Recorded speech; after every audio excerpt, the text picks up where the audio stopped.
সরকারি হাসপাতালে জ্বরে আক্রান্ত রোগী চিকিৎসা করাতে এসেছিলেন, অথচ হাসপাতালের বেড থেকে উধাও হয়ে গেলেন সেই রোগী। চিকিৎসক, নার্স এবং হাসপাতালের কর্মীদের নাকের ডগা দিয়ে একেবারে বেপাত্তা রোগী। সরকারি হাসপাতালের রোগীর নিরাপত্তা নিয়ে তোলপাড় কোচবিহারের বক্সিরহাট ব্লক হাসপাতাল। দিনভর রোগীর খোঁজে দিশেহারা হয়ে অবশেষে রাতে বিক্ষোভে ফেটে পড়েছেন পরিবারের সদস্যরা।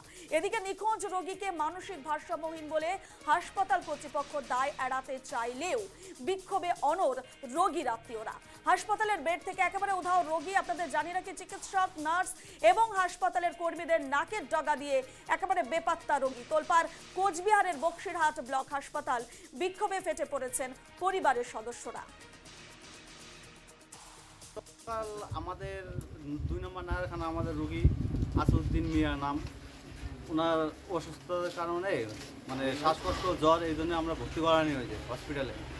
তো আজকে সকালবেলা ওদের বাড়ি থেকে লোক আসছে, একজন ছিলেন, ওনার মা ছিলেন সাথে।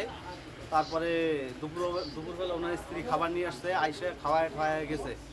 তারপরে আবার একটু পরে রুগী আমার বের হয়ে গেছে না কি হয়েছে ওইটা আমরা জানি না, কিন্তু আমরা মানে 2টা-2.5টার থেকে রুগীকে আর খুঁজে পাই না। তো ওইটা আমরা থানায় অভিযোগ জানানো হয়েছে, থানা থেকে কোনো রেসপন্স করে নাই। তো আমরা হসপিটালেও বলছি, ঠিক আছে, এরা বলে যে আমরা থানায় জানাইছি, এরাও আমাদের কোনো রেসপন্স করতেছে না। তো আমাদের কথা হলো আমাদের রুগীটা গেল কই। বিস্তারিত জানবো, ফোনে রয়েছেন আমাদের প্রতিনিধি প্রবীর কুণ্ডু। প্রবীর, হাসপাতালের বেড থেকে উধাও হয়ে গেল এক রোগী, কি করে সম্ভব? কি বলছে হাসপাতাল কর্তৃপক্ষ?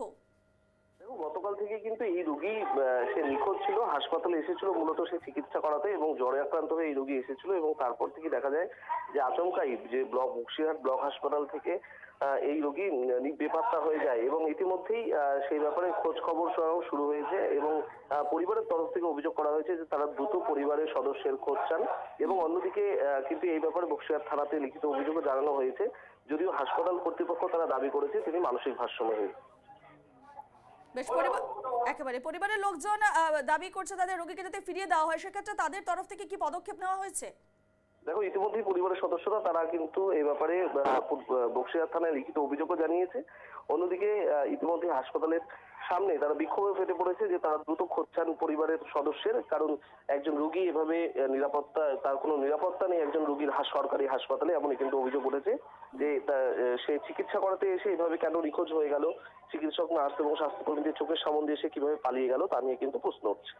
বেশ, ঘটনার খবরের আপডেট আমাদের নজর থাকবে। প্রবীর, আপাতত ধন্যবাদ জানাচ্ছি।